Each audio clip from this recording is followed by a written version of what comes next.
Oke, halo semuanya. Sekarang kita akan masuk ke bagian proses visualisasi data. Nah, oke, seperti yang sudah kita bahas sebelumnya, di bagian ini, kalau kita lihat di bagian Google Form kalian, di situ kan sudah ada tuh visualisasi data. Nah, hal seperti inilah yang sebenarnya kita pengen. Ada grafik-grafik tuh, ada diagram lingkaran, ini yang angkatan SMA itu diagram lingkaran, ada diagram batang dan lain-lain. Nih. Tapi karena ini masih belum bersih atau belum rapi datanya kemarin, jadi kita harus buat dulu kan, kita harus bersihkan dulu. Nah, setelah kita bersihkan, sekarang kita bisa mulai melakukan visualisasi data. Nah, langkah pertama yang sebaiknya kita lakukan adalah kita akan membuat supaya tabel kita ini mempunyai filter. Filter itu apa? Filter itu nanti fungsinya kita bisa menampilkan data-data tertentu dari seluruh tabel kita. Misalnya, kita mau menampilkan jawaban dari siswa yang laki-laki aja. Jadi nanti kita bisa atur. Jadi nanti semua data laki-laki muncul, nah itu jawabannya Pak. Tujuannya Pak, kita mau melihat perbedaan jawaban laki-laki dan perempuannya Pak. Misalnya tadi temanya adalah alasan siswa membawa bekal ke sekolah. Misalnya dari keseluruhan data kita dapatkan 50% siswa itu membawa bekal ke sekolah karena dibawain orang tua misalnya.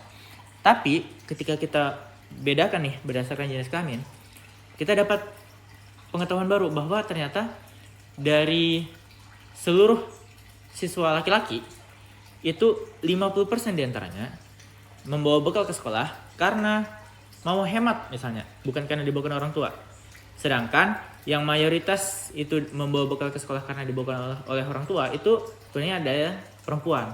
Jadi kita melihat apakah ada perbedaan dari tiap kelompok ini, laki-laki dan perempuan tuh jawabannya beda atau enggak. Nah, kalau berbeda berarti kita bisa menarik cerita dari situ. Oh, ternyata laki-laki ini alasannya ini loh sebenarnya, bukan sepenuhnya mayoritas mereka itu dibawakan oleh orang tua gitu-gitulah segala macam. Jadi pintar-pintarnya bagaimana cara kita mencari informasi menarik dari data yang kita kumpulkan. Caranya bagaimana? Pertama, kalian pergi dulu ke bagian pojok kiri atas dari data kalian. Kalau di sini saya ada namanya timestamp. Jadi kalian klik yang nama kolomnya itu, yang paling atas. Entah apa yang ada di tabel kalian ya. Ini klik aja itu. Kalau sudah, nanti akan muncul kotak biru ini kan. Kalian tarik yang logo lingkaran kecil itu, yang paling kanan bawah. Yang ini. Kalian tarik sampai dia memblok seluruh data kalian. Tarik terus sampai ke kanan. Sampai bawah. Pokoknya sampai semuanya. Nih, kayak gini. Sampai gini. Sampai semuanya terblok warna biru muda gini. Oke? Nah, kalau sudah, kalian klik tanda titik 3 yang pojok atas nih. Nah, kalau sudah kalian klik, nanti kalian tinggal klik yang tulisannya create a filter atau buat filter, tergantung pakai bahasa apa. Kita klik. Nah, tandanya apa? Tandanya ini sudah ada filternya adalah sekarang dia ada garis-garis ini nih di tiap nama kolomnya ada garis 3 tuh, yang panjang, sedang, pendek tuh. Nah, itu adalah logo dari filter. Tandanya filternya sudah bisa terpasang. Kita bisa melakukan apa aja di filter ini? Salah satunya adalah kita bisa mengurutkan data kita. Contoh, kalian klik aja tuh yang garis-garisnya. Nah, nanti akan muncul tulisan atau menu-menu di bawahnya. Nah, misalnya kita mau mengurutkan dari huruf awalnya A sampai Z, yaudah itu ada tuh tulisannya A sampai Z. Atau mau sebaliknya itu ada tulisannya Z sampai A, tinggal diklik aja gitu. Atau misalnya kita mau melihat misalnya mau filter by condition. Filter by condition itu maksudnya apa? Kita memfilter data yang kondisinya sudah kita tentukan. Contoh, misalnya kita mau menampilkan data yang ada nama Wahyunya. Misalnya ada nama Wahyunya, berarti kita pilih filter by condition. Yang ini kan masih non nih, kita pilih non. Nah, di sini ada pilihannya is empty jika dia kosong. is not empty jika dia tidak kosong, dan lainnya. Nah, karena tadi kita mau menampilkan data yang mengandung kata wahyu di datanya itu, namanya wahyu, kita pilih yang text contain atau artinya teks mengandung atau memiliki. Nah, di sini kita tulis saja wahyu.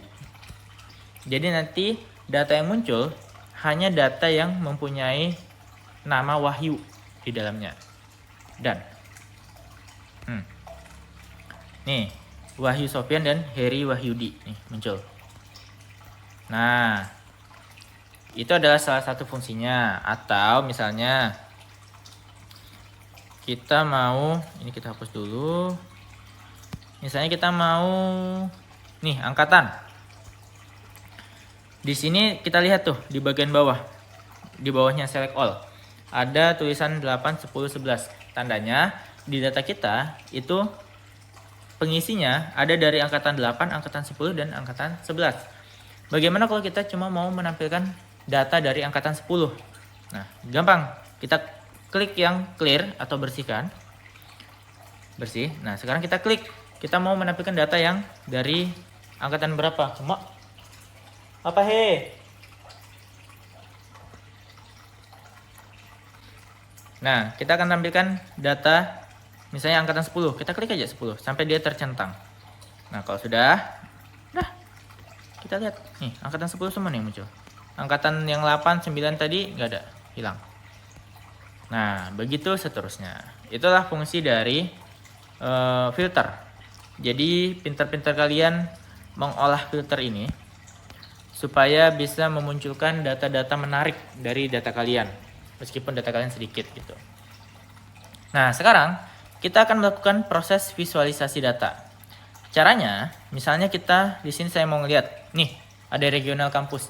Saya mau melihat dari 30 data ini, itu mereka rata-rata ngisinya di data apa sih? Atau di mereka kampusnya itu di regional apa sih? Nah, caranya kalian klik dulu si nama kolomnya. Di sini nama kolomnya regional kampus. Nah, terus kalian blok kayak tadi. Kayak tadi. Nih, tapi yang kalian blok cuma di bagian kolomnya aja ya. Kolom yang mau kalian lihat. Setelah kalian blok, seperti ini, kalian klik tanda tambah yang di pojok kanan. Tambah, lalu kalian klik chart atau bagan atau diagram, tergantung apa yang muncul di HP kalian atau di laptop kalian. Pilih chart. Nah, terus di sini ada, kalian bisa lihat tipe. Kalian klik. Nah, bagi yang ada warna-warnanya ini tandanya adalah diagram yang cocok dengan data kalian. Nah, di sini sudah dikasih, gampang banget, kita sudah dikasih tahu diagram yang cocok apa. Jadi kalian tidak perlu mikir lagi apa yang cocok. Nah, misalnya di sini ada lingkaran, ada batang. Misalnya saya mau pilih lingkaran aja deh, karena ada persentase-persentasenya. Oke, kalau sudah, kalian klik done. Nah, dah nih. Muncullah dia. Ini bisa kalian geser. Misalnya kalian geser ke sini misalnya. Nih. Nah, biar gampang. Nah, nih muncul data atau diagram dari regional kampus. Nah, dari data ini bisa dilihat bahwa mayoritas sebanyak 35% mahasiswa yang menuliskan menjadi responden ini itu berkuliah di Samarinda. 35% mayoritas. Lalu di peringkat kedua ada 21% di Malang. 21% di Malang, oke. Lalu selanjutnya apa lagi yang terbesar? Nih, 10% di Yogyakarta. Nah, lalu sisanya di bawah 8% itu ada di Makassar, Solo, Bogor, Berau, Balikpapan, dan sebagainya macam. Nah, ada Bandung tuh, Bandung. Nah, misalnya dari diagram ini kalian bisa cerita.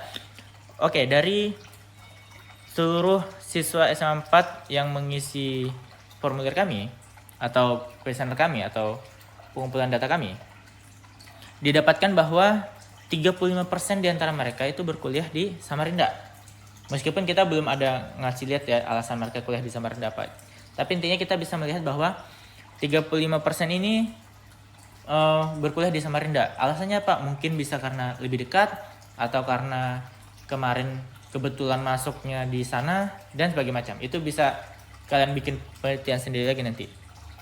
Intinya kita bisa dapat diagram ini, mungkin kita bisa simpulkan secara kasar bahwa mungkin alumni SMA 4 itu kebanyakan lebih suka atau lebih condong untuk berkuliah di Samarinda ketimbang di kota-kota lain seperti Makassar, Solo dan sebagainya.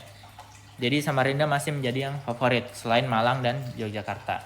Nah, data ini bisa berubah-berubah nanti tergantung dengan data yang kalian pilih. Misalnya, saya mau yang data yang muncul itu cuma dari angkatan 8 tadi nih. Ini kita hapus dulu misalnya. Terus kita pilih 8. Nah, cuma angkatan 8 kan yang muncul. Nah, nih diagramnya berubah lagi. Sekarang 66% berkuliah di Malang, sedangkan 33% baru berkuliah di Samarinda. Beda kan? Tadi Samarinda mayoritas, sekarang kita ubah nih filternya jadi angkatan 8 aja. Nah, berubah dah ininya, diagramnya. Nah, informasi-informasi beginilah yang menarik untuk kita bahas. Kenapa dari keseluruhan itu Samarinda mayoritas, tapi sedangkan dari angkatan 8 aja Malang yang mayoritas. Mungkin bagi angkatan 8 saat itu tempat yang paling menarik untuk didatangi sebagai pelajar adalah Malang mungkin. Nah, mungkin seiring berjalannya waktu di angkatan-angkatan selanjutnya Samarinda mulai menarik perhatian, akhirnya mereka lebih suka ke Samarinda. Misalnya kita melihat data angkatan 8 dan angkatan 11 deh. Nah, ini lebih beragam lagi nih. Sekarang Malang di 45%, Samarinda di 36%. Sisanya Yogyakarta dan Balikpapan. Nah, bisa kita lihat dari angkatan 11 dan 8 tuh mulai sejajar tuh Samarinda dan Malang meskipun masih ada sedikit bedanya. Nah, lalu mungkin kita bisa lihat aja dari angkatan 10 aja. Kalau angkatan 10 aja itu kemana mereka? Ternyata ya ini 35% di Samarinda. Nah, jadi bisa kita simpulkan bahwa kenapa data di SMA 4 ini mayoritas itu berkuliah di Samarinda? Mungkin itu terjadi karena bias dari angkatan 10. Karena di sini angkatan 10 itu punya atau mengisi data paling banyak. Itu bisa kita katakan bias. Maksudnya bias itu kayak apa? Maksudnya kayak misalnya kebetulan angkatan 10 yang lagi ngisi ini memang ngambilnya di Samarinda. Jadi belum begitu valid di satu sisi karena datanya memang kurang banyak ya, karena alumni SMA 4 kan dari angkatan 8 sampai 10 tuh mungkin sekitar 500-an orang. Nah, ini cuma 30 orang. Jadi dari 30 orang pun sebagian besar tuh dari angkatan 10. Jadi mungkin tidak bisa menggambarkan seluruh angkatan ya. Nah, makanya itulah bagaimana bias itu bisa mempengaruhi hasil data kita. Gitu. Nah, jadi kalian banyak-banyak lakukan ini untuk melihat perbedaan dari diagram-diagramnya, data-datanya bagaimana. Nah, dengan diagram ini diharapkan bagi orang-orang yang nggak mengerti cara membaca data di tabel, itu lebih gampang membacanya. Jadi dengan sekilas saja dia bisa lihat gambarnya. Oh, Samarinda tuh lebih besar tuh gambarnya, berarti mungkin orang lebih banyak kuliah di sana gitu misalnya. Jadi memudahkan orang untuk membaca hasil penelitian kalian. Nah, ini bisa kalian lakukan untuk data-data yang lain. Kalian coba-coba aja. Nanti kalian pilih yang di bagian tipe diagram itu, tipe apa yang cocok. Nanti kalian sesuaikan aja dengan kebutuhan kalian. Nah, jadi semakin banyak diagram yang kalian lakukan, semakin banyak informasi yang bisa kalian dapat. Nah, semakin banyak informasi yang kalian dapat, semakin banyak manfaat yang bisa kalian hasilkan dari penelitian kalian. Nah, itu dia hasil dari proses visualisasi data kita. Silahkan kalian lanjutkan dengan menggunakan data kalian. Kalau ada yang mau ditanyakan, silahkan ditanyakan di kolom komentar di bawah. Nanti kalau ada materi tambahan segala macam, bisa kalian lihat di bagian deskripsi di bawah. Oke, selanjutnya kita akan masuk ke bagian terakhir, yaitu penarikan kesimpulan dan tugas.